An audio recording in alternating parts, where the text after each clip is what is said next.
I'm not going to go to preschool, but just to give you Armenia on the idea. map? Yeah. Okay, go for it. Yeah. So this is the map where Armenia used to be.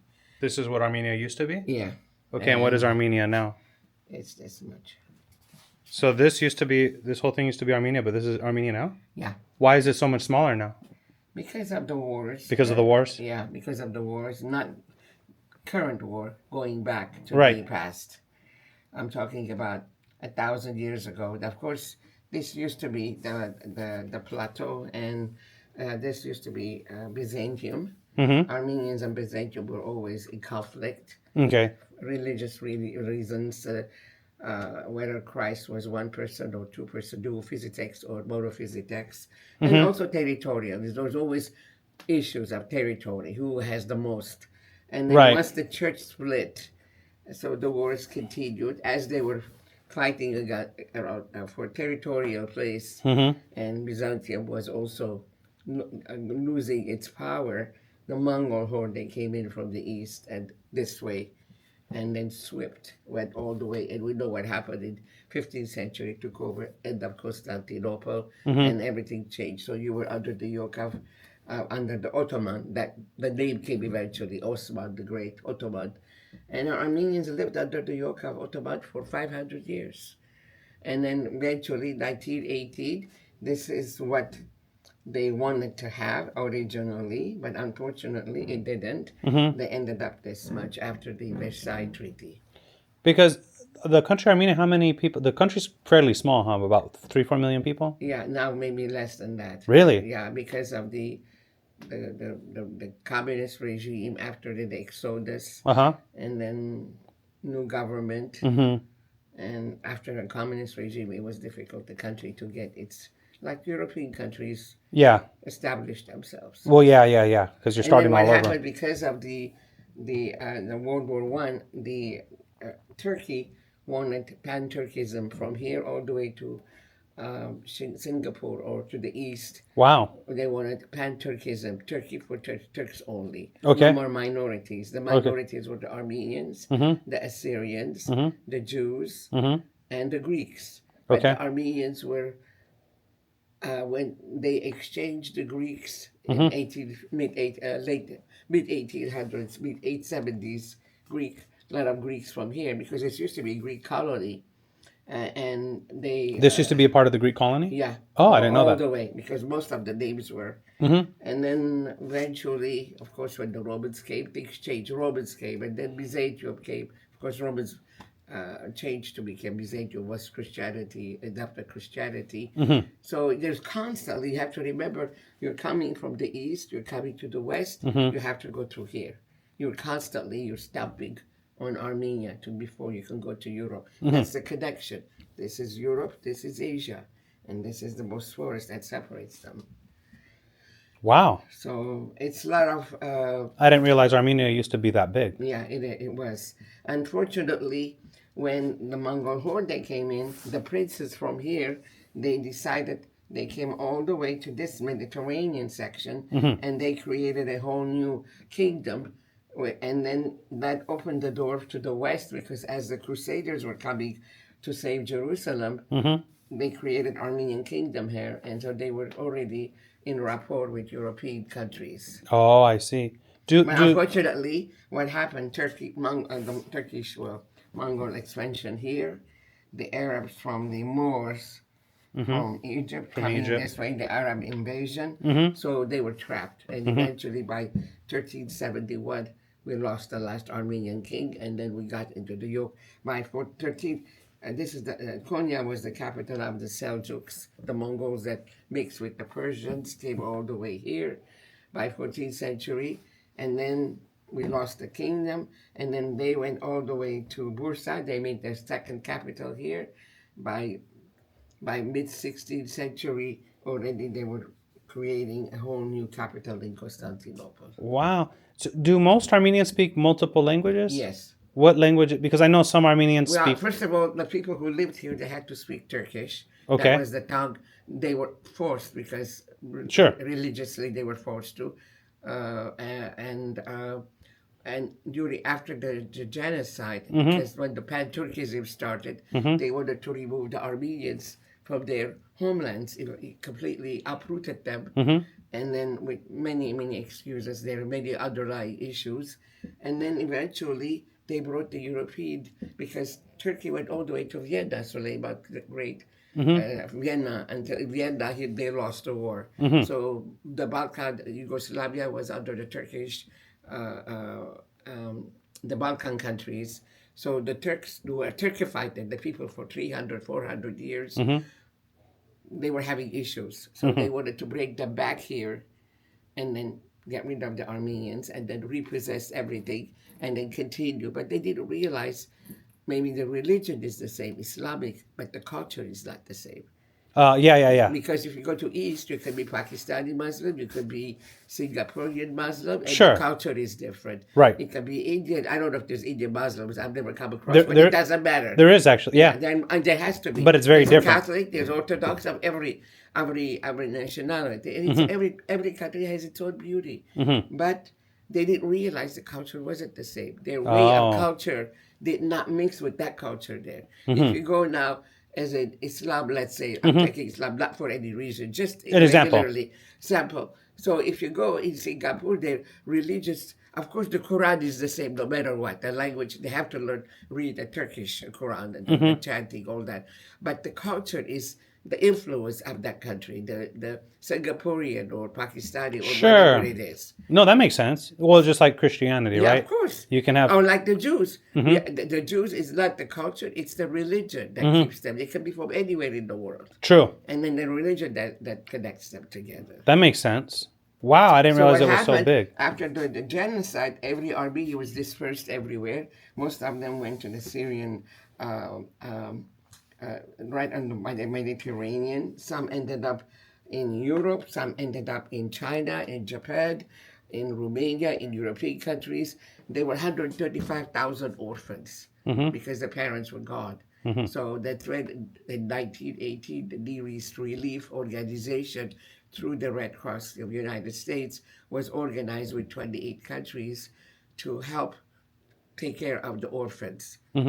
Of course, America always come to the rescue after the fact. I'm sorry, that's my personal point of view, which they did in World War I after the war. World War II, the same thing. But World War I, because of the orphans, the missionaries who came in to Turkey because they wanted to spread the gospel, but they realized they couldn't because the religion didn't allow them the staunch Islamic religion. But they found the Armenians who were looking for something different than the classical Armenian, the church. Some of them were, not that they weren't educated, they didn't have the freedom, the educational system, because they were under suppressed all the time. So when the missionaries came in, it was a fresh air for them. Oh, there's a new way of educating them. Oh, you don't have to go to the priest to learn. No, not also to confess. You could to talk with God. There was a different approach for them. So they converted. When they converted, they were able to come to the missionaries to the United States, to go to Europe, to get educated, because the missionaries were not only from the United States, they were from all over Europe.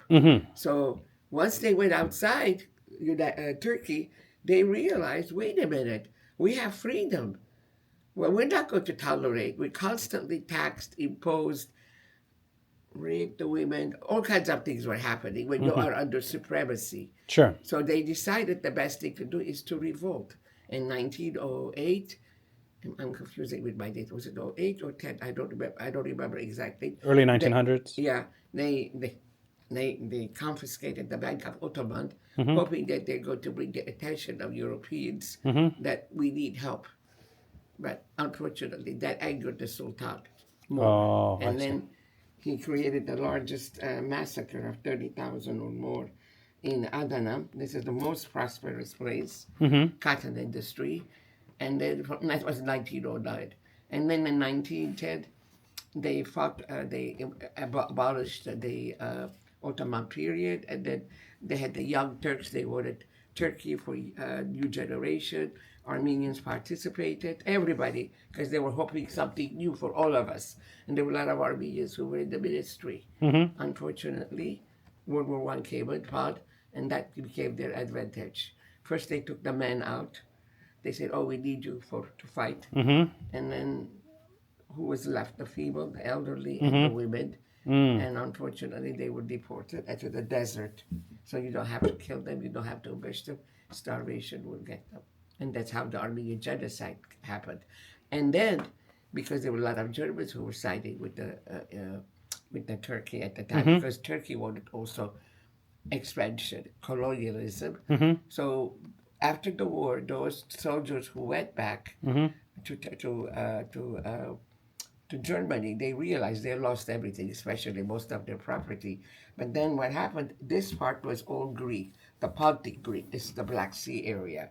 So now Atatürk came in because he reversed the agreement with Armenia to pay this much. Atatürk, which is the modern president of Turkey, 1920, he got rid of all the Greeks from Pontus. Goodbye. He reversed this, ended up this for Armenia. He got rid of Smyrna. He burned it in 1922. He didn't want anything left from the Ottoman period. And then he created the Republic of Turkey in 1923. New language, new approach, because before they used to do the Arabic language, the Arabic script, like the Jewish. But now they have Latin. 1923, they created Latin.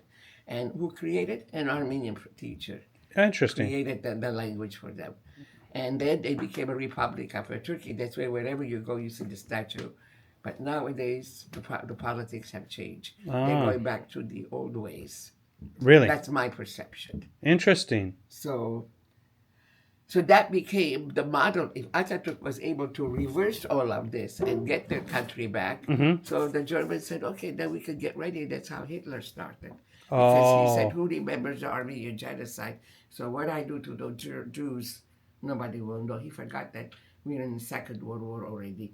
We are in the more modern period than World War One. We were in a more remote area. Photography, everything wasn't that common, much advanced. But World War II, you are 30 years afterwards. Right. So that's why. And of course, 10 years they did whatever they did. I've been to Auschwitz. I wanted to go there when I was in Germany. And for me, it was important. Yeah. I'm not Jewish, but for me, it was important. I had to feel, because I know I carry the scar of my father. My father was 10 years old, orphaned when he became an orphan. He doesn't even know he's my father. His mother was 9. Your father was in the Armenian genocide? Yeah. Wow. But he never spoke. Never. Recently, we published a book, and what prompted me to know what my father went through. That's why he never talked, because they completely close their mind from the past. Yeah, because it's so bad. It is so bad. They can't relive. We've had so many survivors here. Every time I went to interview them, they say, honey, I can't do it because I'm having nightmares again. I'm reliving it again. And Mr. Iskijan used to say the same thing. Don't bring me people. I don't want to talk about the past. Wow. One time recorded it, that's enough. Wow. I can't handle it anymore. So Hitler learned, I didn't realize that. Hitler learned that concept of like the concentration camps from that genocide, to round them up, put them in a... Well, they had even vets who used as doctors to experiment.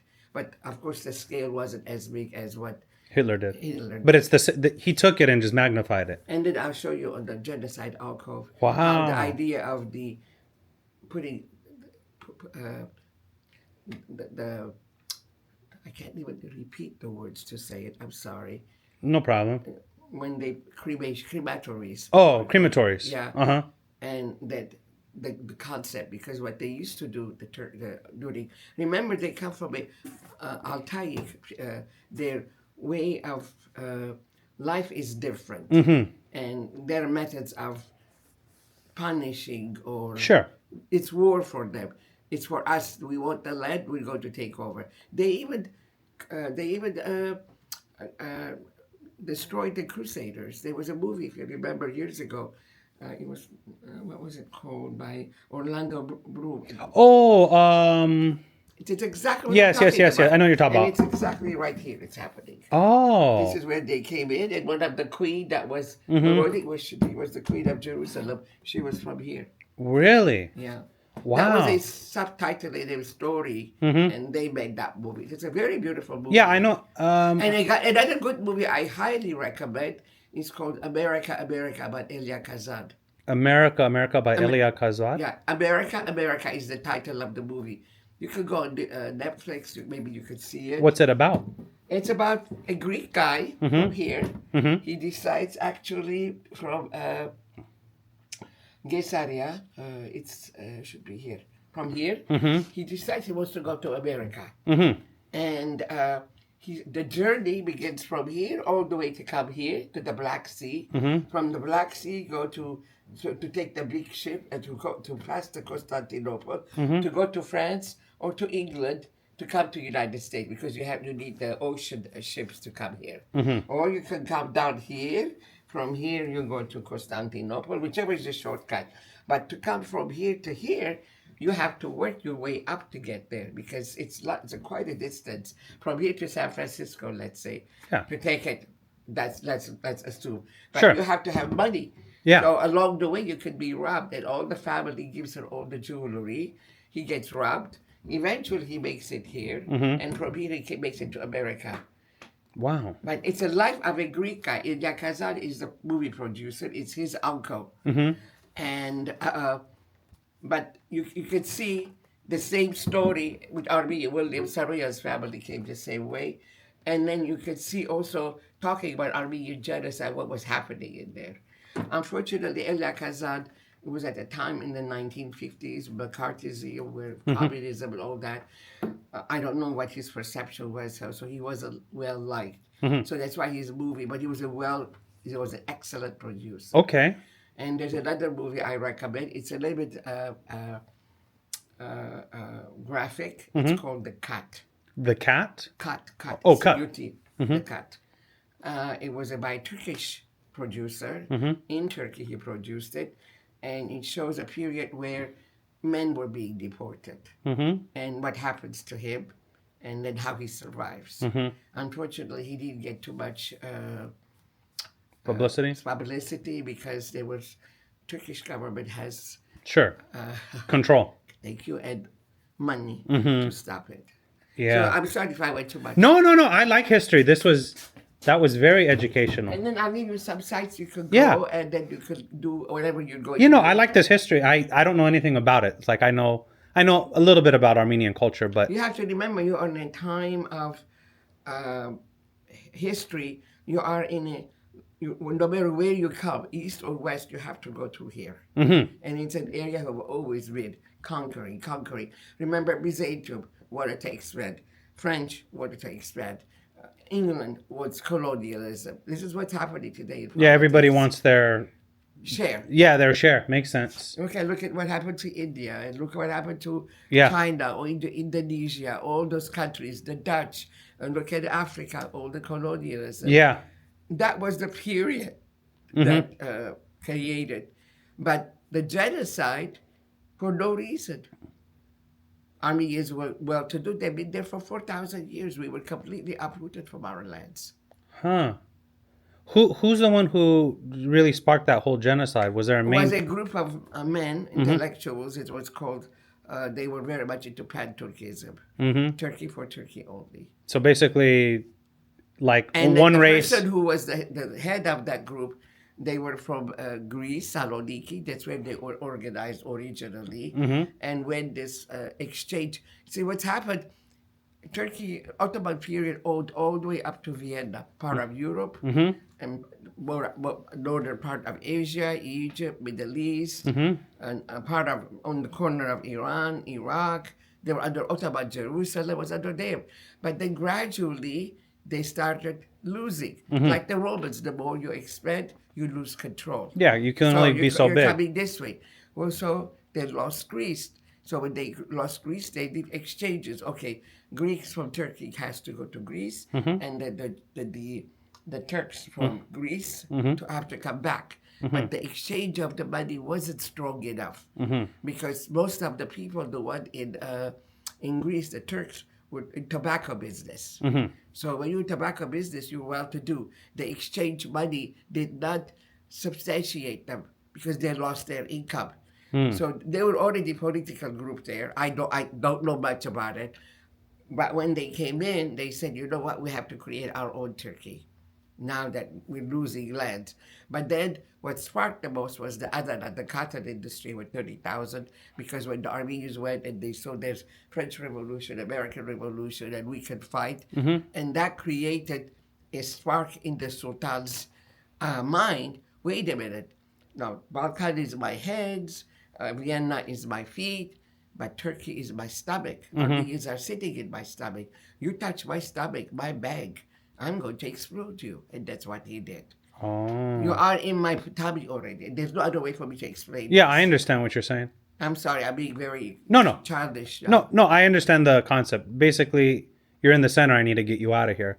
That was his thinking. Because now you are rebelling. So this rebellious is they rebelled not because of the injustices. They kept appealing to Europe. In 1875, there was a Tanzimat, means changes coming, modernization. It's their rule, autocratic rule. So everything has to be tagged. Even in Bibles, I've seen people. The Bible, you said? Bible. Bible. Yeah. In the back of the Bible, they write down Romer, born 1965, let's say, such and such. They don't report it to the church that they have children and grandchildren. The minute you report it, more taxation. Oh, I see. So we don't know. We say 2 million Armenian or 1.5 million Armenian massacre. We don't know. Oh. Because many of them was not censored. Oh. And we're not talking about those that haven't come in yet or will come. So it could be more. Of course. Oh, wow. It wasn't like the Holocaust of European of the Jews. They were from all over Europe. They were amassed. And then when I went to Auschwitz, I was there for 4 hours, and 4 hours of hell. Everything I was able to tolerate it except one room. There's a room of handicap, of prosthesis, a room with dentures, a room with sunglasses, eyeglasses, a room with baby clothes, one room was a showcase. It had a German soldier's uniform, a woman's uniform, and potato sacks of women's hair. Hair? Blonde hair, and a small rug. They weaved everything from the woman's hair that died. The hair doesn't get destroyed in the fire. The hair doesn't burn? No. Oh, I didn't know that. No, and not only that, it doesn't disintegrate. Oh, I didn't know that. I thought hair burned. So out of the dead bodies, they made rugs? Not the bodies. The hair. Oh, yeah, that killed me. I was on the floor. I couldn't tolerate it. Yeah, that's creepy. It's like in that. It was beyond my expectation. I didn't even know that was And possible. not only that, the first room you get in, it's only hay. These are the beds, and you can see all the bugs and stuff that come in. It's a pig hair that's the haze, and then there's the pictures of every person that came in, and you can see the fear in their eyes. Then you go to the next bungalows and bungalows, and then it changes. That now you have a better position. You're a nurse, so they can use you for something else. I mean, for 10 years of terror. And this was in Auschwitz. Auschwitz. This is one of them. I've been to 2 of them, but Auschwitz was the worst for me. Really? And the train station is right there. Really? Until Americans invaded to rescue, they didn't know what was happening for 10 years of horror. The same thing with the Armenians, and I'll tell you Yeah. I'll show you of one soldier. We have his picture here. He is Prussian. Prussian is German. He was a soldier In the German army. Okay. He fell in love with Turkey. He went to visit, so he enlisted in the German army as a nurse. Okay. While he was there, he witnessed of what was happening. Because Germany was allied with Turkey during World War I. So he witnessed it. And then he put the pictures, and he put it in his belt. And that's why he said, at the bottom, if you read the writing in there,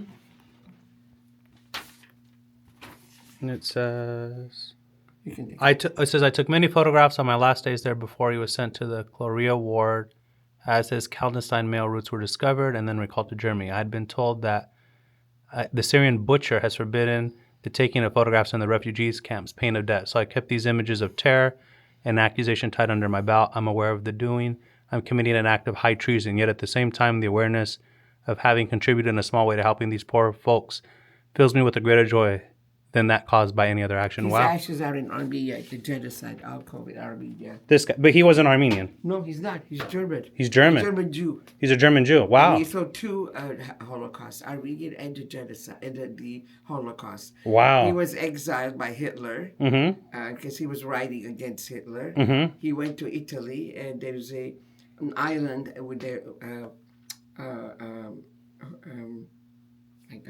I went blank for a second. I'm sorry. No problem.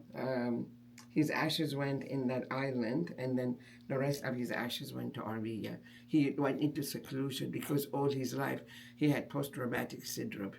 Oh, post-traumatic. Yeah. His wife always said that when he got moments came in, he had to go and stay somewhere and away until he gets himself together. Wow. You can read about him. He is my hero, Armin Wagner. Because of Armin him, T. Wagner. Yeah. Okay. That's how we have his genocide pictures. Otherwise, we wouldn't have it. Wow. See, you cannot leave Turkey with a passport. If you really want to leave the country, you are completely stateless. You have no identity. You leave. Let's say you come to Ellis Island. You were able to make it that far. You come in, they say you have glaucoma. We won't take you back. You have to go back. Where are you going to go back? There's no country to take you. You're stateless because you have no passport. Wow. No, in order for you to get out, you sign a paper. You're not coming back. They won't take you. Once you leave Turkey? Yeah. Really? Yeah, at that time. During the Ottoman period, I'm talking about everything. Wow. So that's why, let's say you took the trip from, let's say, America. That movie, it gives you a good glimpse of what I'm sharing with you. So there are syndicates over there. Okay, you don't have the money. We're going to advance you. You owe us $2,000. You make it to America. When you get here, they pick you up. You have to go work for them. You have to be a shoe shiner, whatever your job is, if you find a job. You have to pay them back the expenses, cover yourself for your maintenance here, as well as help your family over there. That's hard. Of course it's hard. It's the same thing happens again and again. Yeah, I know. There's a business they were doing this. They were getting people from. They went out, but they were. What you just said, that's what they were doing. So. How do you think that those who cross the border? No. It's the same. No, it's the same thing. Like, come here, work for pennies. I'll get you to do this. You're not going to say anything because, what choice do you have? Yeah. So people still do it, just not to that. Maybe not to that extent, but they're still doing it. Yeah. Wow. Now, what is this here? It says, lest we perish. Okay, this is when the Nearest Relief Organization came upon, the Red Cross with 28 countries. It went from 1918 to 1926. Until today, it exists. Nearest Relief, it was called. But now they do for other countries. So they switched. They used to do to India and China missionary work. These are all missionaries from all over. So they went and they created 27 posters to fundraise so that they can. There are a lot of photos that I can provide you of the posters to fundraise the money. Jackie Coogan raised money. Chaplin raised money. There's also a documentary about it. And there's a documentary called Orphans of the Genocide. You can watch it on Netflix. Orphans of the Genocide? Yeah, we were involved. This museum was involved. It's about the orphans. It's a good documentary, but it's a little bit long. And I'll give you the companion book I'll pass it to you. Okay. So these are the posters that were made, and they're very unique. I only have 5. That's I okay. have only 2 here. So why does it say campaign for, is that $30,000? Is that what that's saying? They made 30 no, they made millions. Oh, 30 million. Yeah. Oh. Campaign for, so they were trying to raise $30 million. That was the point? Yeah, well, more than that they did. A lot of celebrities, they started fundraising. America, they say, oh, let's feed the starving Armenians. That's what the whole word came from. I remember when I came to America in the early 70s, my boss said, oh, it says you're a starving Armenian. We grew up with that. I thought it was a knife in my heart. No one has, I never heard that concept, but that was, she grew up here. I didn't grow up. What is it? Let's save this. No, it's called Starving Armenians. Starving, that's a phrase? Yeah, starving I've never Armenians. heard it. Yeah, they're all over on pamphlets, newspapers. Wow. Jackie Coogan, milk cans.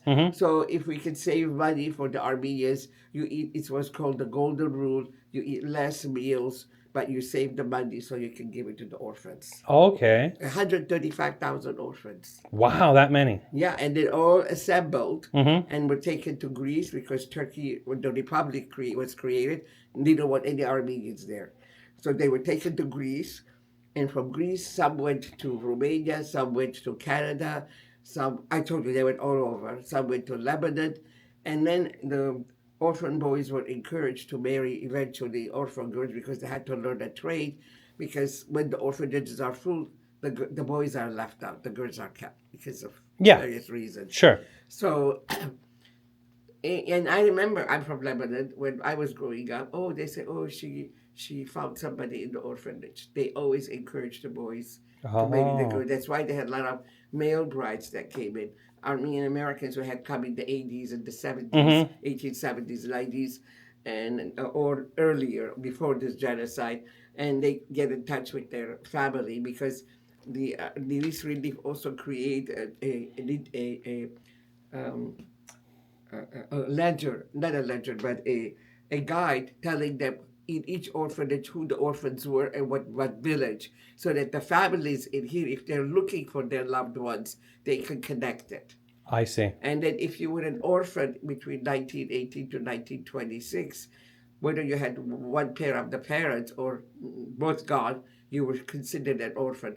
After 1926, if you were orphan, no parents, they will keep you in the orphanage. But if you had still a family member alive, then they send you back. Now that they've kind of established themselves. Wow. I'm not giving too much information. No. I said, like, I do, the channel I have is all about the history and culture. So this is good because I wouldn't, me reading random things, this is way more knowledgeable. So I don't mind it. That's why they didn't want you to come that day, because I wasn't here. Oh, that makes sense. I was in a meeting all day. So who is this? And is this supposed to represent something? It represent a mother crying of the agony, because it was very brutal. If you watch the movie America, or The Cut, then you know what I'm talking about. Okay. But I would highly recommend you watch America, and The Cut. The Cut. Okay. Both movies. Who is this gentleman here? This gentleman is my hero. I'm working on his archive. I'm scanning his information. He devoted his life on the Armenian genocide. He's Armenian? Yeah. Okay. Vahakan Dadrian, Professor Vahakan Dadrian. Okay. He is a pioneer and groundbreaking work on Armenian genocide. He dedicated his life because his family was also genocide survivors. Is this him here? Supposed to be, but it's not good. I have the gooder one, but I have to exchange it because of construction. I can't. Got it. So these are his books that he has published. So he wrote all these books here? Yeah, this book is very good. The history, it's one of the masterpieces. Because he had German education. German responsibility in the Armenian. Oh. Because he studied in Germany. Ah. He was in Germany during the World War II. Okay. So his second language was German. He spoke 7 languages. Wow. His books are international. You can Google him. And that many languages. His medals, yeah. So I kind of reconnected together since 2000. Is he still alive? No. Oh, he died in 2019. Okay. But I was able to save all his personal notes and archives. That's what we're working on now. Wow, 6 languages. What did he speak? Oh, it says German, Turkish, Armenian, French. Wow. Spanish. Wow, he spoke that many languages. Yeah. That's impressive. Yeah, he's very impressive man. Smart. Do you speak multiple languages? Yeah, I do. What do you speak? You speak English? I speak French, Armenian, English. Because you're from Lebanon, you said. Yeah. My Arabic is not as good, but I understand. And I speak a little bit Turkish because my grandparents spoke. Wow. That was another thing. If you were born there, you had to speak the language of the mother tongue. Wow. So if you didn't speak the mother tongue language. What's the mother tongue language of Lebanon? French? No, French and Arabic. French and Arabic, yeah, but English, obviously. Lebanese are mixed of Phoenicians, so they're mixed. Their language. It was a French mandate. That's why until 1946. That's why so many. I've met a few people from Lebanon, and they all speak so many languages. Yeah, it is. I've never met anyone from Lebanon who doesn't speak less than 3. You never go to the porter and speak in Arabic. Everybody speaks so many languages. Right. When I came to America, I was in shell shock. Oh, that people only speak one language? Yeah, because in Europe, I was staring down at the hotel, and I was talking, and the girl was going in 5 languages. Yeah. And she said, "We can't get a job here." and especially Amsterdam, you're talking about. Sure. For me, it was a culture shock. I was coming out of Lebanon in 1970s, Wow. early 70s, to come to America. We ended up staying there for a few days. Mm-hmm. And then it was a culture shock for me. Because for me, well, not culture shock, but that many. In Lebanon, you start, if you go to Armenian school, you have, if it's French based, then you have to take French, Armenian, and Arabic. Okay. If fourth grade, you start English. Mm-hmm. Seventh grade, you have given option of German or Spanish Okay. or Italian. Okay. And then if you go up, you can add more languages if you want to. Wow. But you have to have two languages, either French or English, depending what the base of the your school is. Wow. Arabic is a mandatory because you Arabic? have to take a baccalaureate in Okay. Arabic. And then Armenian if you're Armenian, because if it's your Right. Yeah, but you don't learn all the subject. But the rest, it's all the same subjects. Ah, so interesting. That's why people from Lebanon speak so Yeah. many languages. So Arabic is the mandated language, but French is secondary? If the base of the school is French Okay. or English, it's Arabic French or Arabic English. Oh. Armenian is optional because if you're Armenian, So if you're Armenian, you then you're have going to learn Armenian Armenian at school, home. yeah. Or you can go to French school and take only French and Arabic. Wow, that's so fascinating. Yeah. Now, who's this? Is this? This is one of the Armenian clergy. He is a musicologist. How you say his name? Komitas Var- Gomidas. His Varaka? music is just Komidas. It's not with a K. It can be either K or G, depending. Russian Armenians make it Komidas with a K. So how do you say the name? Komidas. Komitas. Yeah, but it actually should be G. This is Oh, Gomitas. yeah, Gomidas. Ah. And this is his dead mask. Mm-hmm. He was a musicologist. He was a ethnomusicologist. He created all the Armenian old music from different villages. Wow. And he was well educated in Europe. He ended up in the deportation in 1915. During the war? And he went mad. Oh. And they took him to a French asylum. That's where he died very young. Oh. And he is a hero in Armenia. His music is never, it's like Bach or Beethoven. Yeah, it just for us. what kind of music is his style? Is it instrumental? Everywhere. You can do piano, instrumental, Really? orchestra, anything. And the songs that he assembled, that went village to village, and he kept the ethnography of the music. of Beautiful. Armenian, yeah. Okay. This is German. Uh-huh. Lepsis. Lepsis is the missionary in 1848 he was born. And he was very instrumental helping a lot of Armenian orphans in the turn of the century. He was sending his pictures to Lepsis. This is, it's not a good, the person who made it, I'm not too fond, but it came in that way. It's Armin Wagner. Because he's in white, because he's the white soldier, he's the angel. Oh, That's the purpose. Oh, that's why it's white. Okay. Yeah. He was sending it to Lepsis, all his pictures to Germany, and from Germany he was passing to everyone else because he was against Hitler's. This is the same. This is the same guy's like. Yeah, Oh, okay, yeah, okay. But that's what he looks like. Got it. And who's this gentleman And here? that one is Nansen. He is. He created the Nansen passport. All the displaced children and people in 1923 had a Nansen passport to come to America. If you came to Ellis Island, you had to have a Nansen passport. But then afterwards, with the United Nations passport system changed, but he created that passport. And Nansen was also helped many Armenian orphans to Armenia. Some of the orphans, they had no place anymore. He took them to Armenia, and he took care of them. He's a Norwegian, and he is also a Nobel Peace Prize winner. And that's why they call it Nansonian passport. Ah. I don't have an original. All I got was a photocopy from their museum. I'm still looking for one Nanson original passport. Wow. Because when they came into Ellis Island, the government took it. Makes sense. Now, This is another. these are the orphans? These are different orphans from 1895, before the 1915 genocide. Okay. Sultan Hamid again had this worrisome about Armenians, so he started going different areas where Armenians were, and then he created a big genocide massacres. Genocide term had come in until 1938. The word genocide, coined by a German Jew. But that's why the Turks always said, "Oh, the Armenian genocide wasn't genocide; it was a massacre." Oh. So many people, they don't use the word genocide. But but it is a genocide. If you look at the amount he of was a people. lawyer. He was an international lawyer. He coined it. Oh, a So genocide. this is Okay. these are Mennonites. Mennonites is a Protestant group. They go to India and to The Mennonites? China. Yeah, The Christian Mennonites. groups. Yeah, They still pass out yeah, Bibles in hotels. You find yeah, the Bibles. yeah. So they were in Wisconsin at a hospital getting ready. I guess there was a patient, and I met an Armenian patient who had just escaped from there. Many times this location had issues, and he asked them, "Why don't you?" He convinced them to come to this region where it's happening. So that was their first mission, and they established, as you can see, the orphans in here in the condition. These are the two Gerber and Rose Lambert, and here they are. And then these are the ledger that we have. There's only two. We have one, and one is at in Ohio Bethel University, of entry of each orphan that came in, what conditions they were, and what their background was. So I picked the ones that were more involved. So I put them, each one of them. Each is one entry of each child. So this is the children's writing? Yeah, no, this is the missionaries. Oh, the who put them missionary. in there. You can The see there mother. are no shoes. They're wearing wooden clogs. Oh, wow.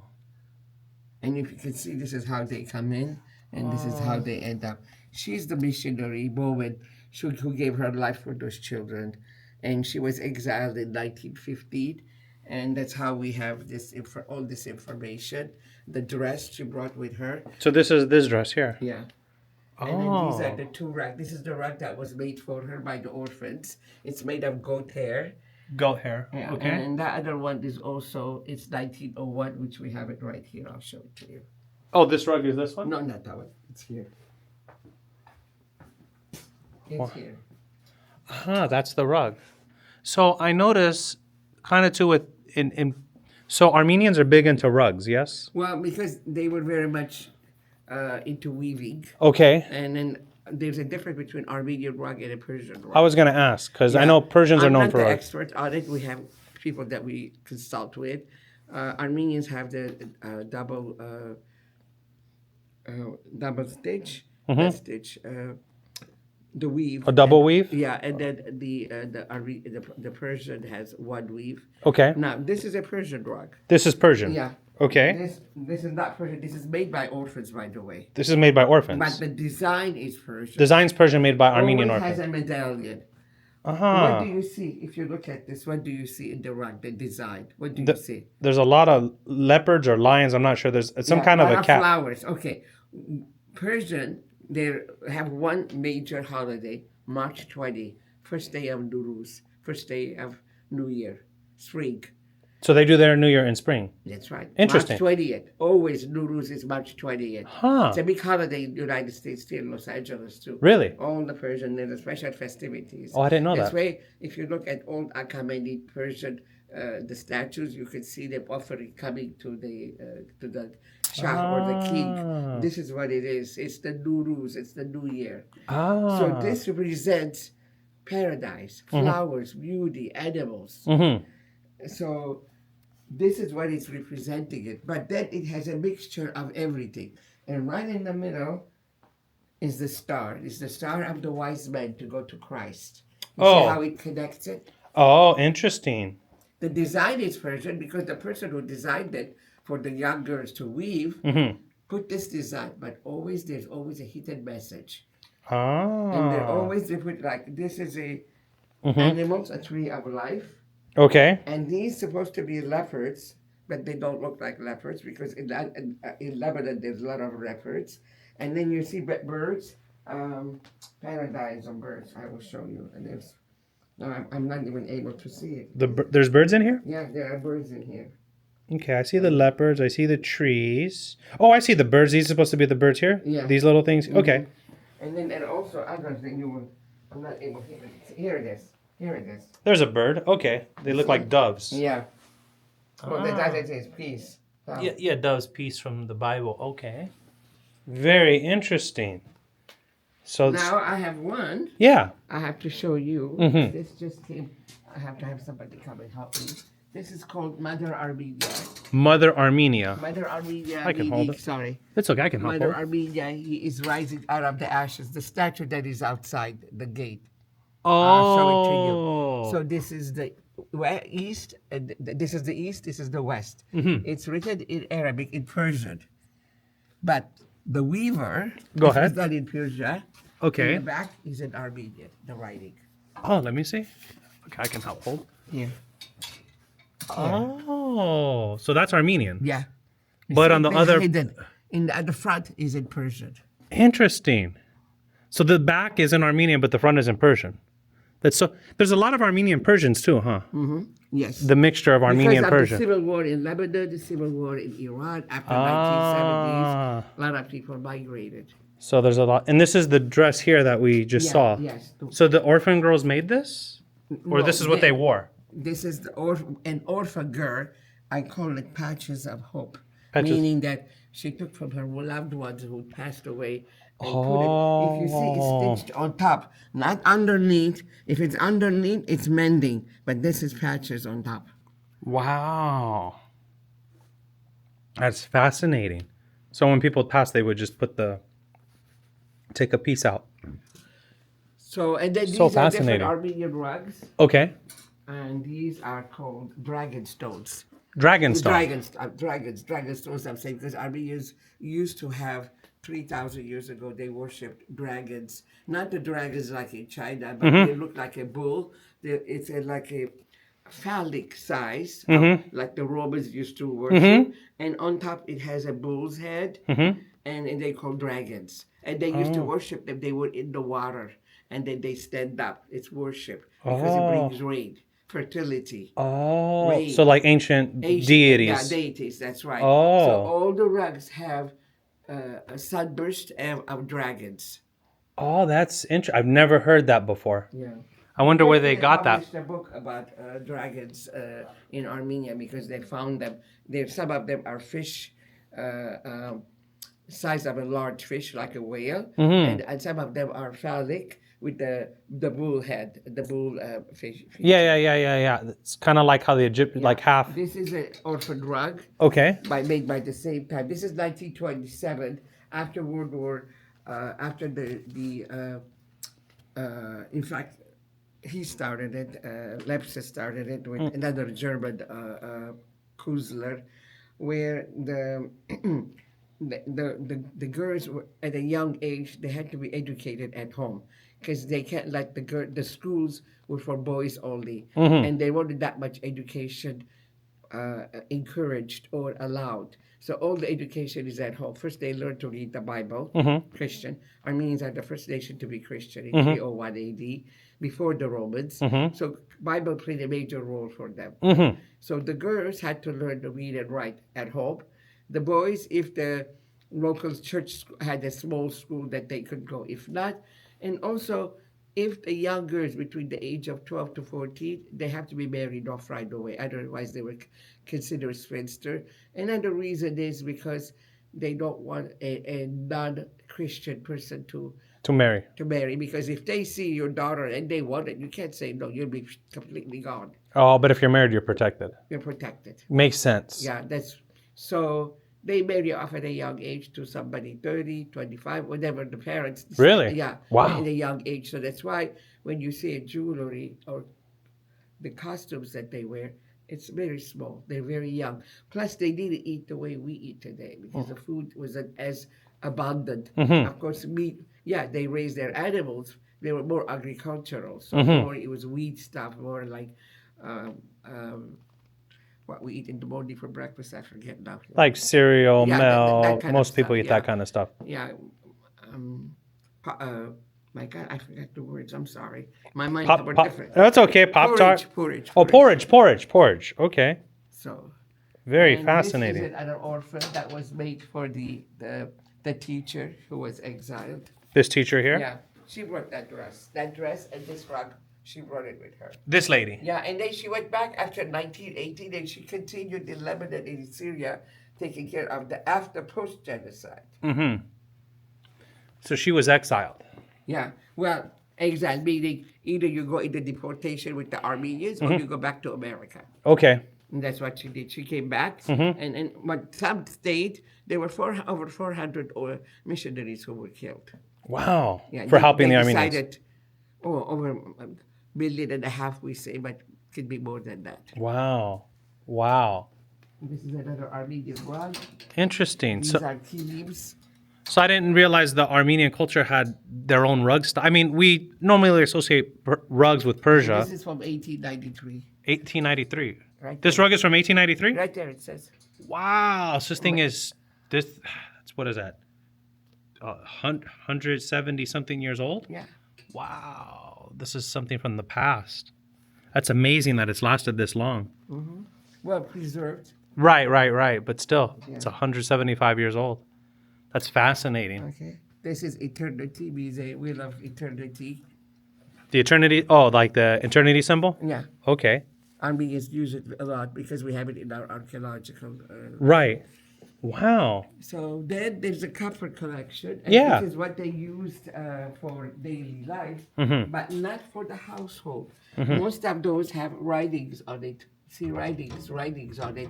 Because you got married on your wedding, this is a gift given in your honor to the church. Everything has to go to God. God comes first. Okay.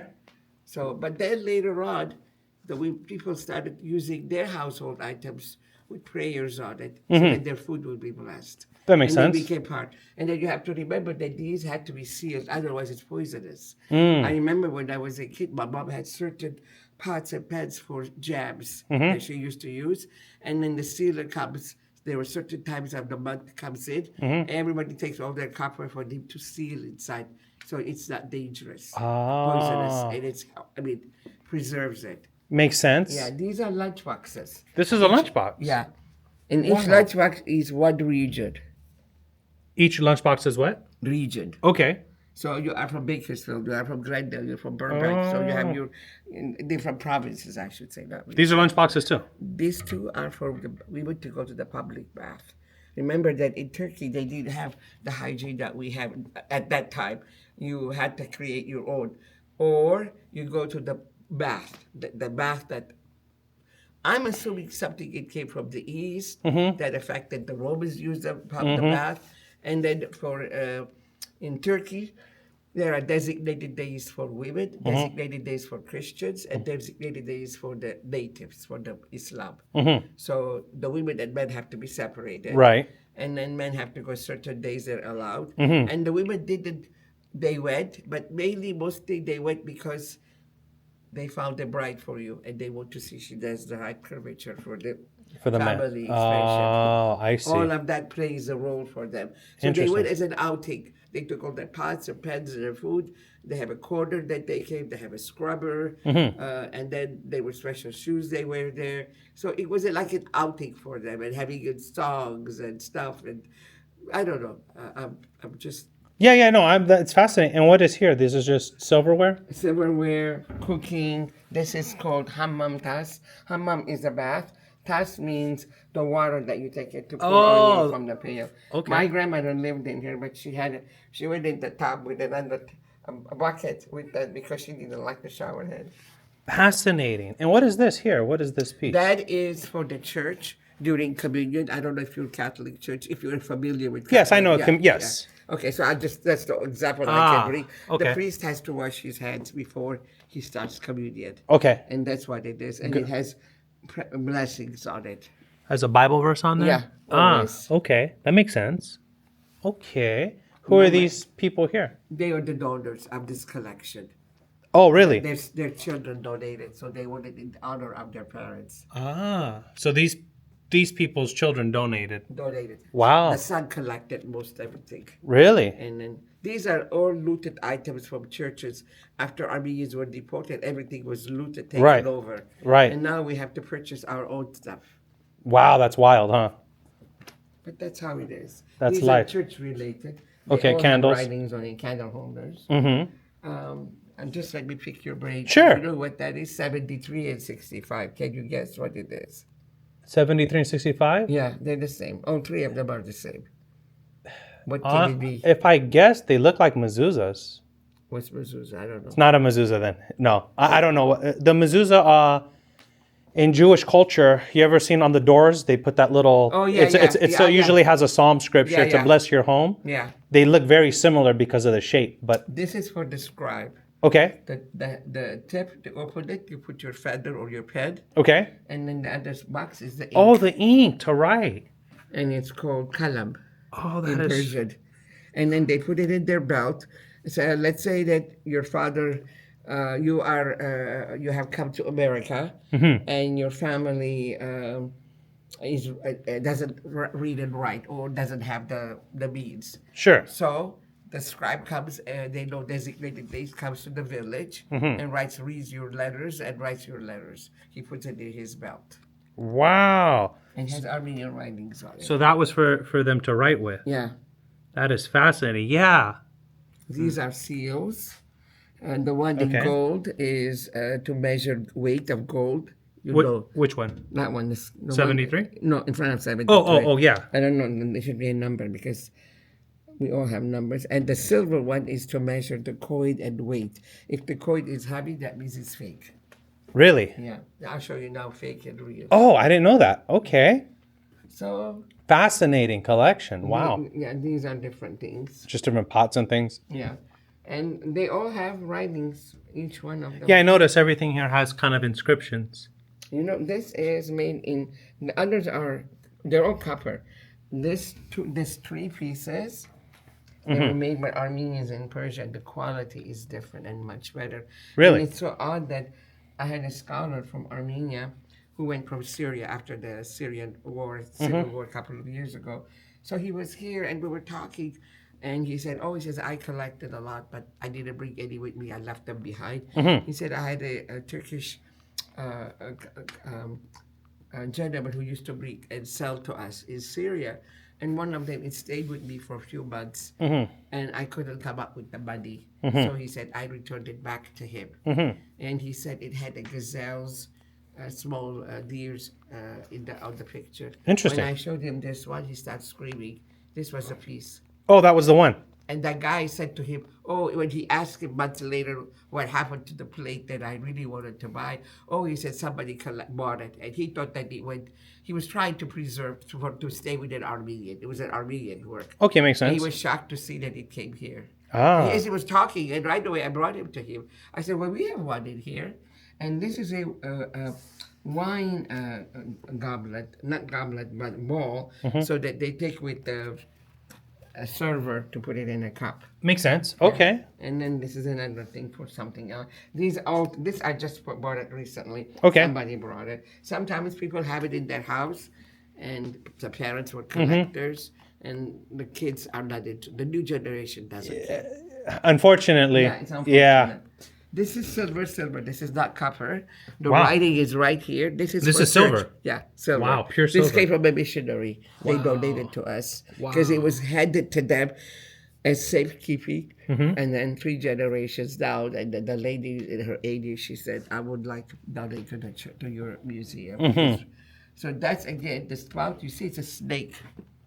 You see the bottom? Yeah. The end looks like a snake head. And then you see cherubs all over. This is the one that goes on top of it so that the water doesn't get wasted. And this is the pouvoir for the incense. Okay. And then the writings are in between the bottom and on the top in between. I see that. Writing. Now, and this is from 1866. Wow, so that's like almost 200 years old. That's amazing. What is that piece right there? That's a donation box for a Catholic church. 101? Yes. Oh, okay. That's what it says in French. A Catholic school and the address. It's the school, Pakadunyan School, the name. That's fascinating. And do you know what this is? What is that? Can you guess? The 101? Yeah. I can't see. Oh, yeah, it's 101. The long one, yeah? It has a handle on top. Is it a, I wouldn't know. In the East, they use a lot. I'm still Lantern. Oh, it's a lantern. It's an oil lantern. That's an oil lantern? Yeah, in the 1800s, late 1800s, the Sultan said you can't go in the street during curfew time. If you don't have a lamp, you'll be caught and jailed. Okay. So at night, you had to have a lamp. That's a lantern. Yeah, it has a candle in it. That's so fascinating. I wouldn't. You know what it kind of looks like when you have your air conditioning units installed. And I said, there's no way they had that 200 years ago. This is the Fascinating. oldest piece we have is number 42. 42. They moved it. They were here earlier. So we have each one. We had a specialist to come and do for us. It's mortal, meaning that mortal means he went to pilgrimage to Jerusalem, like the Islam go to Mecca. Oh, to Jerusalem for the pilgrimage feast? Yeah, it says that mortal, that means 1651. Wow. Pilgrim. In 1651? Yeah. Wow, And 400 years they ago. They cut with the scissor on top. Wow. See how straight they cut it? So that the inscriptions cannot be deciphered. Oh. The person who commissions, the person who does, and the person who are three different people. Your son is getting married, you commission it. It takes it to the copper person to do it. Tick, tick, tick, tick, tick. And then the third person does the design, the fourth person does the inscription. The inscription is never full information, it's abbreviated because of space. So you have to be able to understand what they're trying to say. And also, sometimes they're not the master, so it's scribbly. It's not very well. And sometimes the date, and the guy is not educated, but he knows how to do the design. So it could be in Turkish, and the year can be in Turkish. They're 550 years behind because they started 551. Right. So you have to, if it says 12 something, then you have to add approximately. But it's not exactly 551 because of the lunar year. Every year it changes. A day or two. Wow. So this is how we do it. Fascinating. Wow. Again, writing in the back so that way nobody can see it. That's fast, and that's Armenian, right? Yeah, of course. Yeah. That is fascinating. So, what are these pieces here? Are these bulls?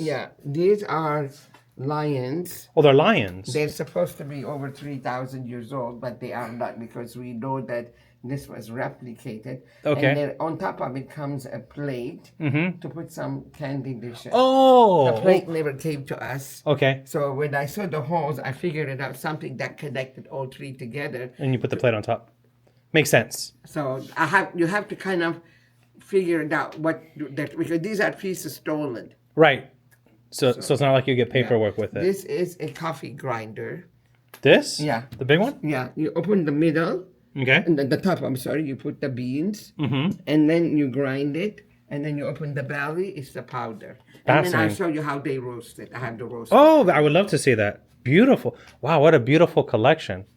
So the paintings that we have is of an Armenian, I'll come this way, who survived the genocide, ended up in Iran. From Iran, ended up in Venice. Venice, there was an Armenian school. There were Armenian Catholic monks in San Lazzaro, the island in Venice, and also in Vienna and in Trieste.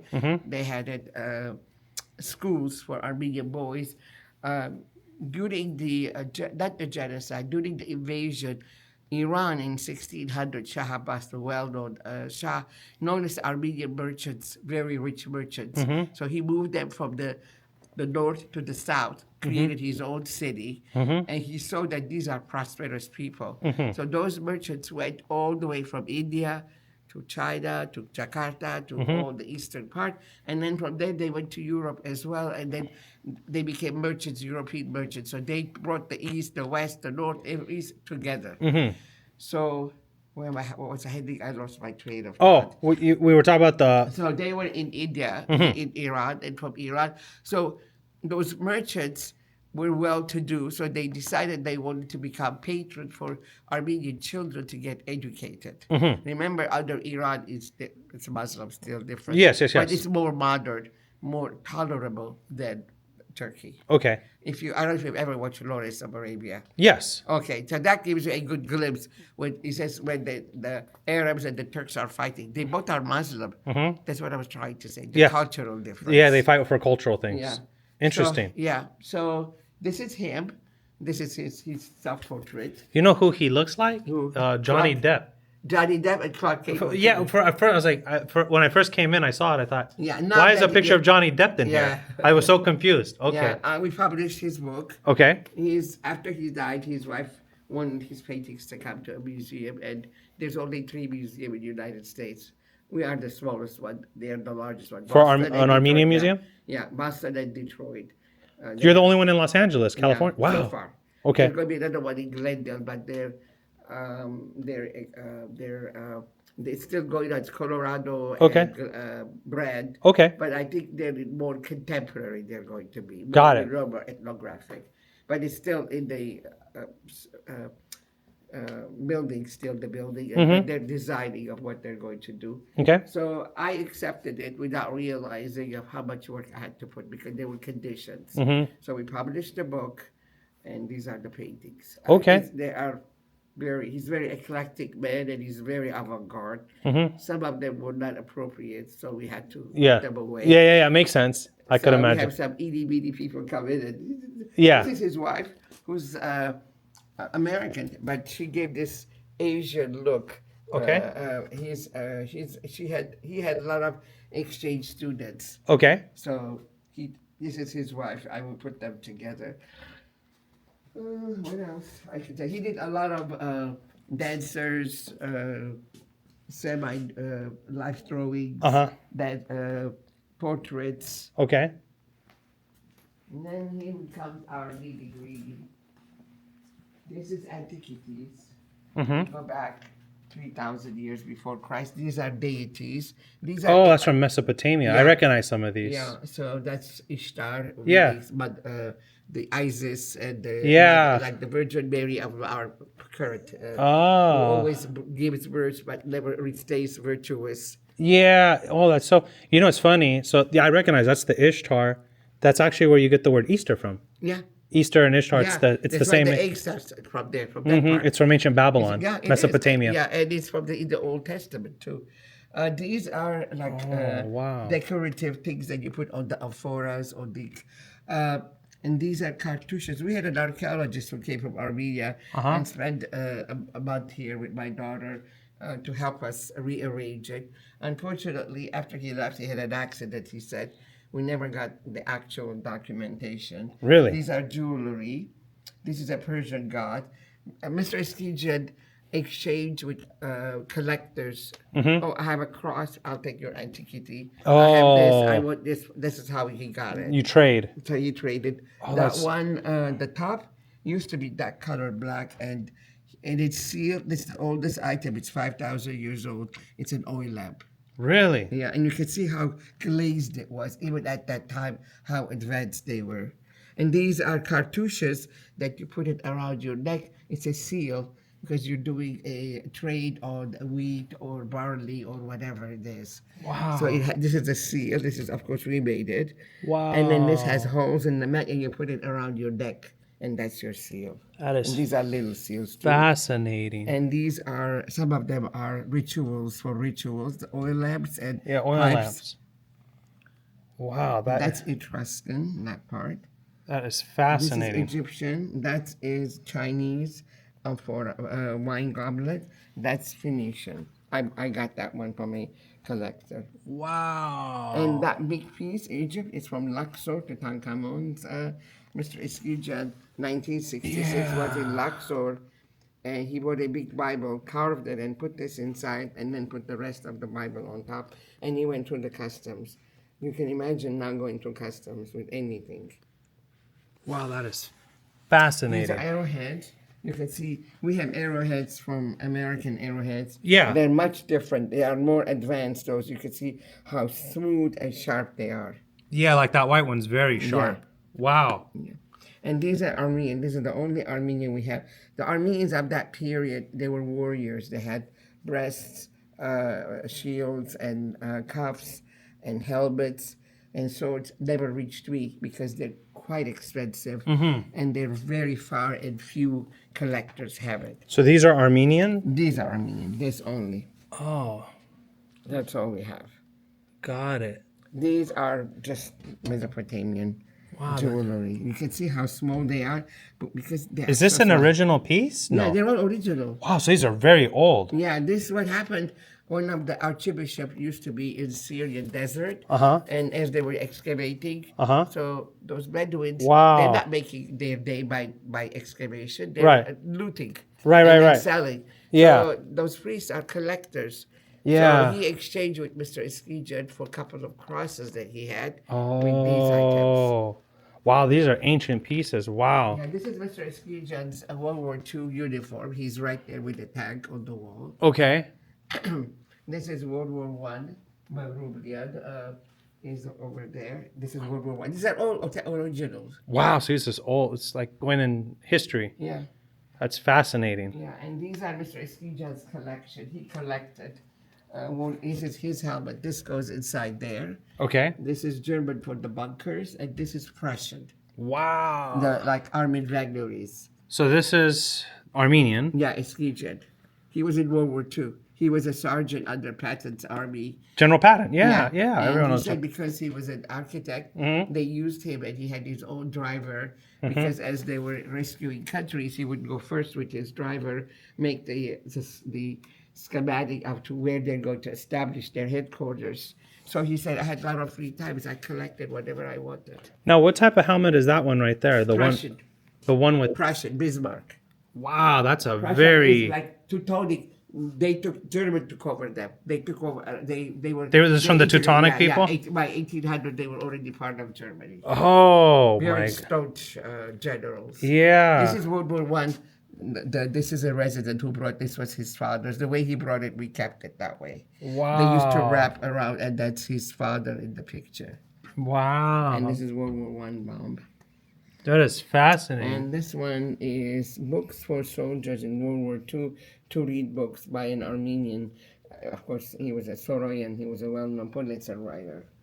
And then these are different medals. Medal somebody donated to us. It's his father's. And this is another one, raising money for Armenian kids, for orphans during World War One, World War Two. Wow, that's World War One. fascinating. This is a small piece from Berlin Wall. The Berlin Wall? Yeah, Mr. Eskijan. Wow. Let me get that. That's the Berlin Wall there. That's fat. Yeah, I love history. It's fun learning. I feel like I'm in my 30s, but I do feel like the younger generation, they care more about dances and TikTok than So what about are your favorite education. countries so far? Say it again. What are your favorite countries so far? Well, I'm going to Colombia in about 3 weeks. I'll be in Colombia. I always like going to Mexico. Oh, I love Mexico City. Yeah, yeah. It's my favorite city. Yeah, I'm going to Mexico. So my plan, if heaven willing, my plan is to travel, if I can, to every country. Every country I'd like to travel. Before I die, I'd like to go to every country at least once. Yeah. So I'm 36, so I figured the next 10 years. You know, when I came to America, I was 20 years old. 20, I okay. hardly spoke English, had nobody. Really? My parents, very Armenian girl, like. But your English is very good. Well, yeah, you didn't but develop an accent. I have many accents in me because I speak several languages at home too. But my cousin, who's from Sao Paulo, Brazil, Uh-huh. with two archaeologists, they were driving all the way down to Panama, Uh-huh. across the Panama, through the Andes. Wow. And it was my dream world. I was going to go to Machu Picchu since I was a kid. I'm a history major. Really? Yeah, I can tell you know a lot. It's good. So my mother tore my passport, my Lebanese passport. Really? I had no money, no passport, no visa. Where was I going to go with a Lebanese passport? Nowhere. Wow. But I was dreaming. Never Okay. happened, because I had this destiny. I did nothing. I've been here for 28 years. Okay. What's your favorite country to visit? Mexico City. Mexico. Oh, yeah, you just said that. Mexico City. Mexico City, Austria. Do you speak Vienna. Spanish? No. No? I started learning because I know French. Okay, you could easily But then learn I Spanish. married my husband, my mother-in-law. My husband is born in Romania, of Greek family. Oh. My mother-in-law spoke Romanian and Greek, and I didn't want to learn Greek because it was hard for me.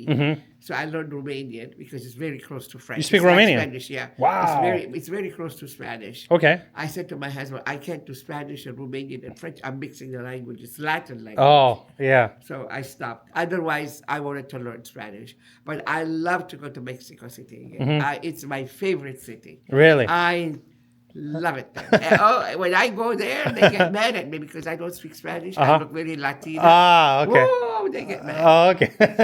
I've been there 3 times already. Yeah. My goal is to eventually learn Portuguese. I speak Spanish, so right now I'm learning Yeah, it's a Portuguese. little bit different for me, difficult for me. Portuguese? Yeah.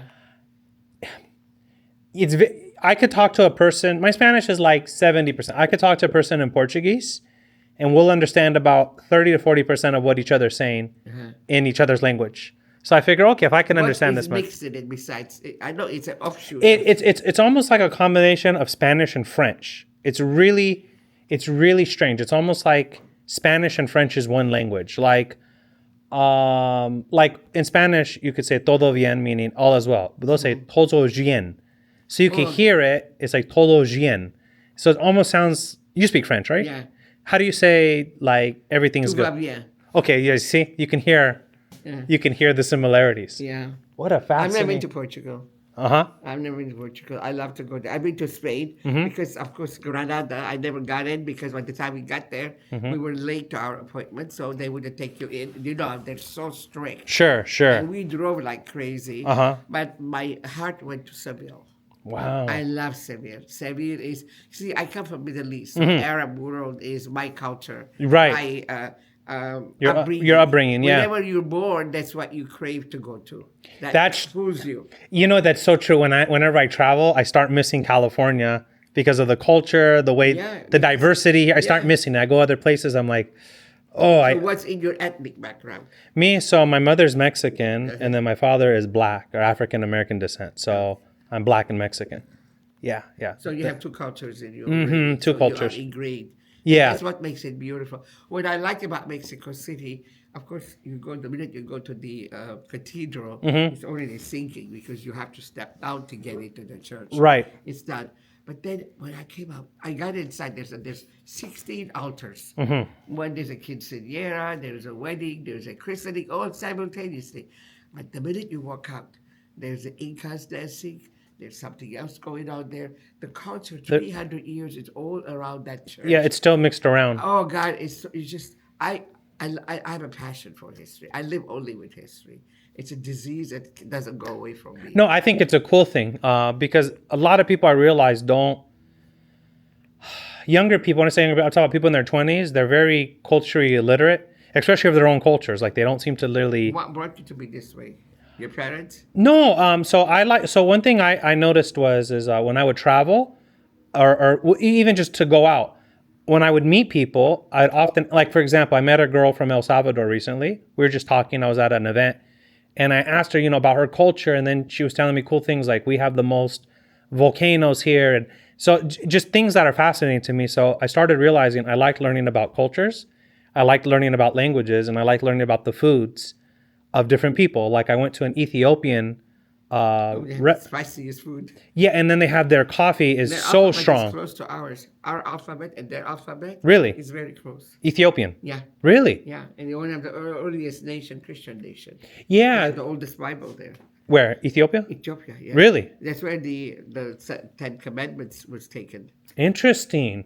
Yeah, so I just like learning all about people, where they're from, their cultures, and I realize life is so much bigger than like when you're Americanized, like you kind of think that, but you're like, there's so much more. Of course. And but I realize a lot of people don't know. And what's fascinating when I meet people is it's really cool, and I know sometimes more about their culture than they do. They think it's interesting that like, how do you know about my own culture? I get a lot of Armenians who come here. They bring their girlfriends. They are not Armenian. Yeah. And then they want to show off, and half of the stuff they say is just not true. I just listen, because they want to show what they know. Yeah. So I'm not going to interrupt them. Sure. Leave them alone. Do whatever you want. Yeah. That's funny. So this is a Gutenberg Bible. Gutenberg Bible. Yeah, it's 1663. Wow, from the Gutenberg Press. Yeah. So you know what's fascinating? Did you know the letter J is only about 600 years old? All names with J were originally pronounced with a Y or I sound. Yeah. Yeah. I have an old Bible from 16 something, and there's no J's in the Bible. It doesn't exist. English or? It's English, yeah, but they didn't have J's back then. It's James version then. It's a 1611. I forget the one, but there's no letter J in it. It's all I's and Y's. So I thought that was a cool. So he brought this with him. It was Dresden. Dresden was completely destroyed during World War II. It was bombed, and he saw this. The church was destroyed. He picked it up because he said, "I had my own driver. Wherever I went, I just picked it up." Wow. This is the Mother Cathedral when Armenia became Christian as a nation, first nation. Sure. So, and this is where it used to be all pagan temples, all the pagan temples because of the Romans. period. Roman, they were governed by the Romans or the Persians, back and forth, back and forth. And the king was taken by the Romans, grew up in Rome, and then was brought in and put as a vassal of Roman in Armenia. And there were a lot of Christian girls who were persecuted coming from Syria to Armenia, because Armenia had already the seed of Christianity by two apostles, Thaddeus and Bartholomeus. Interesting. Bartholomeus. Oh, And, Bartholomew. Yeah. Yeah. Okay. So, and then already growing there, and then a lot of the persecutors were coming. The persecuted Christians were coming to Armenia for safe haven. And Interesting. the king fell in love with one of the maidens, and she didn't want, and there were 40 of them. He burned them all, and he went mad afterwards. Wow. It affected him. So one of the priests who was evangelizing Christ, he was put in abyss because his father had killed the king's father. The king found out Wow. and punished him. But after 13 years, they removed him, and the king's sister had a vision. If he's alive, he will cure you, but you have to become Christian. And he became Christian. Interesting. And that's how it starts our kingdom, a Christian kingdom, 301 AD. Wow. And this is the cathedral where the pagan temple used to be. And I saw it where the pagan, because when I went to Armenia in 1973, I had I'm sorry, 2003. I was dating a guy whose father was an archaeologist, and he told me that there is one. So when I went there, I talked with one of my scholar friends, and they arranged it for me. It's a small portal that you go underground. That's where initially they used to do the sacrificial fire worship. Supposedly, this is when, because it's very close to Mount Ararat, where Noah's Ark landed. And supposedly, the first sacrifice Noah did was there in that area, this holy ground, because the priest had a vision that Christ said, "This is where my temple will be built." The church. Okay. So this is over 1800 years old now. Wow. It's still there. It's like our Vatican in Armenia. Got it. So this is Christ, and the four is the apostles. So together they crown the base of the crown of the Christianity. Interesting. The apostles who wrote the Bibles. Huh. So this is what an Armenian home would look like. Okay. So if you see this, what do you think it is? This? Yeah, This, what brings you to your mind? this it reminds me of like a place where this looks like where you sit down, you eat like What culture? Jewish. Jewish, or more further, go to East Korea. Korean. Oh, yeah. Like sit down style. So what I'm trying to say, when the Mongols came in, that culture came with them. Oh. Or maybe everybody used to eat this way. I don't know, because I'm just saying 1,000 years old back. I'm going back, because there were no dining tables until 16th century. That came from the Europeans. That's true. So in Lebanon, Armenia still set this way. There were some villages that we used to go, kind of remote, the elders. This is how they ate. Fascinating. That makes sense. Yeah, this looks very Asian. Yeah. Very Asian-esque. Even the bath, I think that had something to do with the Romans borrowing it. I don't know. We could be wrong. Fascinating. This is an armoire that came in from the genocide period. But what we know about this, that this has to be missionary, because Armenians did not use armoires. They had a hook chest, or they have bundles that they used to bundle their stuff and put it on the shelf, because they couldn't afford it. This is a wealth. Okay. This is wealth. So most probably it was a missionary who brought with them. Fascinating. So this came in pieces, broken, filthy. I got so mad. I said, who brought this junk in here? But this is original. This one I had to replace. Okay. So this just creates an Armenian home, how they lived and what they look like. And here the men. This is the opening for their dress. Okay. For the women, it's the opposite. This is how they dressed up. This is a men's garment, and this is women's. And this one is the belt. And the that's a belt. Yeah, it's a belt. And in the back, there is a stash area where you pull the money, you hide it. So if you're traveling, they wouldn't know you have money on you. Oh. It's a hidden compartment. That's almost like the fanny packs that we have? Yeah. When you travel and you kind of put things? I'll show you how it is. Oh, that's interesting. I gotta. Do you see it?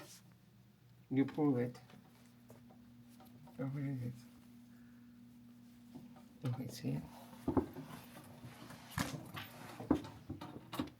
I used to pull this. So this is a belt. Yeah. And you pull it and it comes out. Oh, and that's where you would hide things. Mm-hmm. You hide your money. Oh, that's fascinating. That's the pouch where you keep the money. Mm-hmm. Fascinating. So men had three types of belt. Okay. Woven, gold, or silver. For Belt, men. Men. Mhm. Women are adorned from head to toe because they're going to be blessed with fertility so they can expand their family. Right. That's the whole purpose was. Right. The women. Right. Makes sense. And now what is this? These are just different. This is Mr. Skija's father during genocide. Okay. This is he was evangelized because he became Protestant. He was orphaned. Mm-hmm. And this is the condition of the evacuees or the deportees came into his orphanage. Wow. He lived very short life because he ended up with typhus. Mm-hmm. He was running underground movement, helping all the children. No families. Mm-hmm. God forbid if he found you with your family, then he only picked you, not your family. Oh. Because the family is already destroyed. The men are going, women are raped, they're damaged. Right. But the children are the next generation. Okay. Makes And sense. many kids were mad at him that they wouldn't save their family. Oh. But his mission was the children. Makes sense. Wow. He was an educated man. He had a French insurance union. Uh-huh. He was educated at a college. He was a very educated man, but his immune system had dropped because he was not sleeping, He was running to the train stations as the deportees were coming, like the German Jews did it to the Jews with deporting with trains. Armenians were being deported from different parts of the provinces to the desert area, and he would go and pick them up from there or save them. Fascinating. Now, what is this piece Weaving. here? This is a Rag weaving. That's what his wife did when she came in.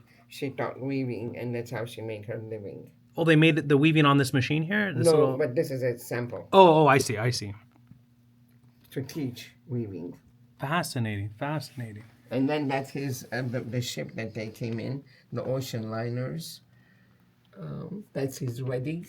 His wedding is in Armenian, but written in Turkish words. Interesting. Yeah, Armeno-Turkish we call it, because you could read Armenian, but you had to say it in Turkish because nobody would understand you. Interesting. So these are his personal notes, their embroidery and stuff. You speak Turkish? Yeah, I very little, just to communicate. And I understand very well. Okay. The reason because my hair got used to my grandparents speaking. Got it. Fascinating. Wow, what a fascinating. So this lady, she was in the silent movies. Uh-huh. We get a lot of stuff here. People send it, I'm dying. This is my odd stuff. I don't know what to do, so I'm sending Sure. it. I always say, are you looking for a permanent home for what you have? Because people, they want to keep it themselves. And then they say, no, not yet. And then all of a sudden they come and say, you know what? My kids don't want it. It's kind of sad, huh? It is sad, yeah. And it hurts them too. Yeah. So she was in the silent movies. Mm-hmm. We created this based on the back of each picture. Mm-hmm. She was in Paramount Studios from 1910 to 1920. Okay. What was her name? Her name is Nuritza Hutchinson. Mm-hmm. She got married. Mm-hmm. She came in from Syria Mm-hmm. in late 1800s. Mm-hmm. Came to Vancouver and came down to California. So I called Paramount Studios, but if you don't have connection, because at the time those movies were flammable. Sure. So they would not keep it in an open vault. It had to be in a special vault. Right. I'm nobody for them to ask them to give me that. And especially, we don't know how many she's done. Makes Because sense. At that time, they said to me, each shot 1 day. You come in today, tomorrow you go to another studio. Right. Makes sense.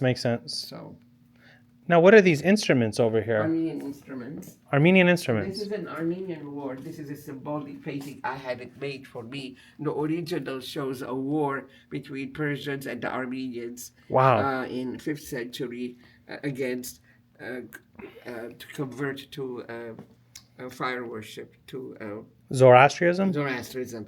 And we lost the war, 60,000 against 400,000. That religion's still around, huh?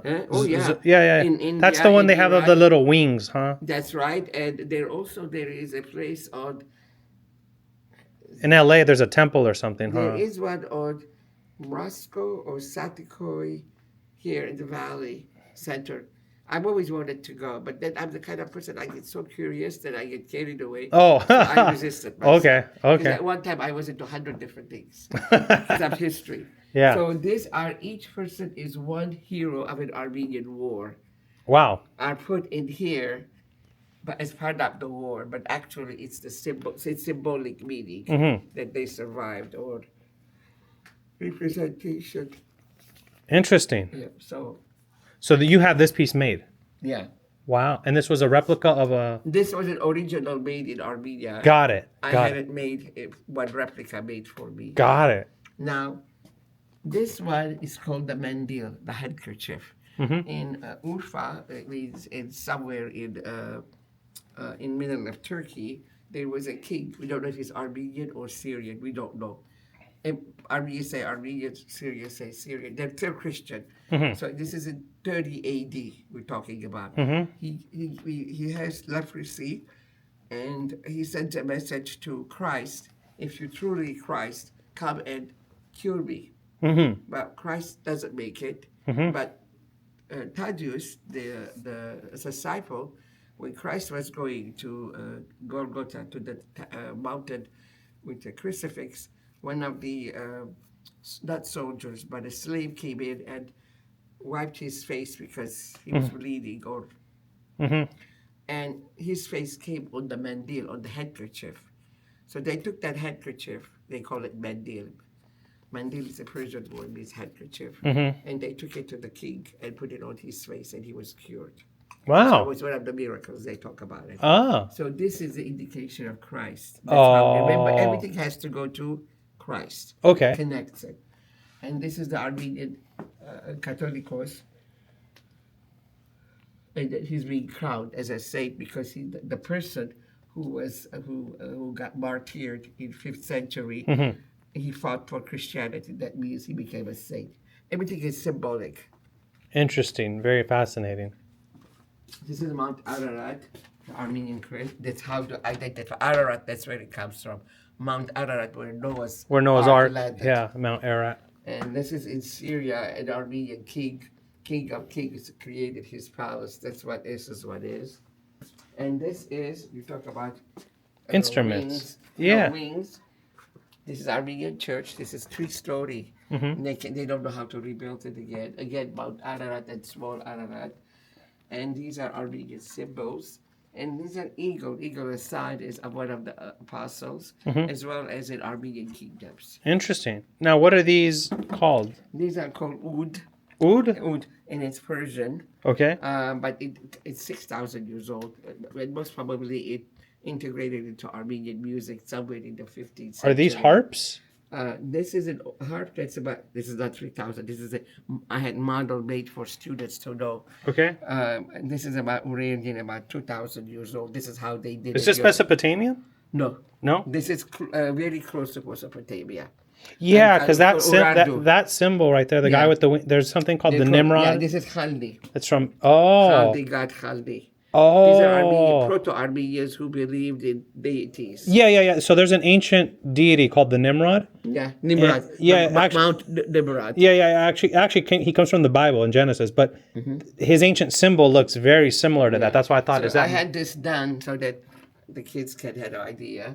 And this is the harps, and this is kind of a continuation. Interesting. And this is oud again. And as you can see in the palaces, this is how the women used to entertain. Ah, so they play. Yeah. Very fascinating.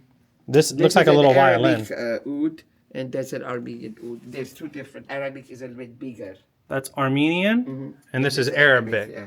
Interesting. So the Arabic one is bigger. Bigger, yeah. Got it. Fascinating. This is mandolin. Has nothing to do with Armenians, but the family that donated, I put it because a lot of Armenians after the genocide, they didn't want to stay in the Middle East. They said we're sick and tired of the Arabs and the Turks. And after the war, Armenia was in trouble because there were no more men left. Stalin cleaned everything. So in 1935, at the 30s and 40s, many Armenians migrated to Armenia to not to lose the land. When they got there, the communists took them. They were the free laborers. And then if you had some political views or if you had before you came in, you were taken to Siberia. Wow. And this is the only instrument that kept him going afterwards. They came back. After Stalin died, they brought them back. Wow. So this is another instrument. It's part of this, and these four are the same, similar, but not this. And this is Pontic. This and this is Pontic. That's the same thing as this one. This is Middle Eastern. This is Pontic. We did by the Black Sea area. The Greeks use it too. Fascinating. And these are the instruments, flutes, and the different. The wider the mouth is, the more the noise will Project. project. Yes. So Fascinating. sometimes I forget what language I'm talking. Oh, about. no. I mean, you speak so many. I can understand. That's fascinating. Wow. I got a history So I course put the today. miniature for the kids. Ah, makes sense.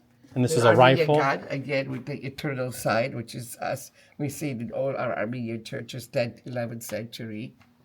This is the wall that I put this together. I did. You did this yourself. Yeah. Wow. I researched it, and this is a gentleman who worked for the British Army in the intelligence Scottish division in World War One as a translator, as a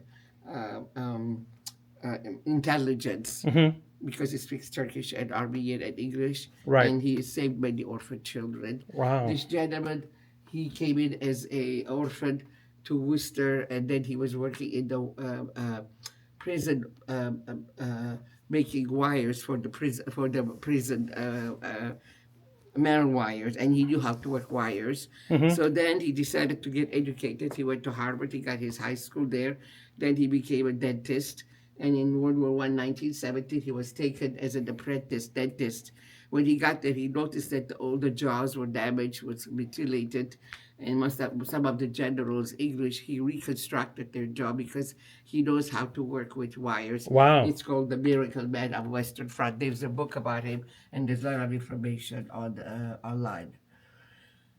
And then Harvard opened the building under his name. He became the first pioneer of plastic surgery. Wow. That's fascinating. This one, he was in the British Indian Army, so he's Armenian. This is an Armenian hero. His eyes were gouged by Stalin because he was fighting for Armenia to save from the communists. His eyes were ripped out? And then finally... From Stalin? From Joseph Stalin? Yeah, of course. That's how he was. He didn't care. He was Man. a sick man. Wow. And his father was Armenian. His mother was Jewish.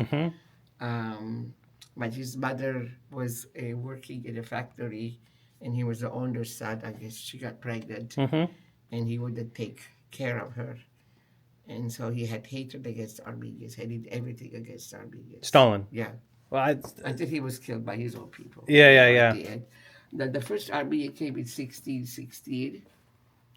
And then it says 1619, but it should be 1616. That's my typo. No, it's 1616. He came in from India, from London. He brought tobacco and silk with him. He didn't get along with the Yankees in here. I guess they kicked him out. And then afterwards, in 1653, two Armenians came in. They were the workers for the British ambassador of Russia, and they brought silk again and tobacco. Wow. And then eventually it trickled out.